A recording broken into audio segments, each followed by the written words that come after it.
Hello viewers, welcome garage টুল SML. তো আজকের যে কাজ, এই কাজটি হলো গিয়ার বক্স নিয়ে। তো গিয়ার বক্সটা হলো হাইড্রোলিক টিপারের গিয়ার বক্স। তো চলো শুরু করি আজকের কাজ। তো আজকের কাজের মধ্যে যে মেইন ফল্ট ছিল, এই ফল্টটা ছিল যে গিয়ারসগুলো কমপ্লিটলি স্লিপ হতো।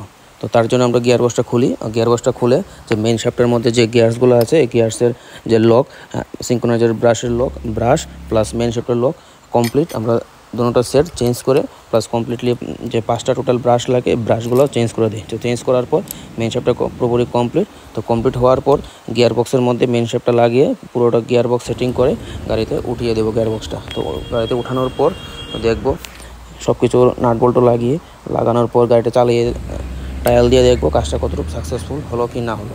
তো দেখো ভিডিওটি কীরকম হলো না হলো।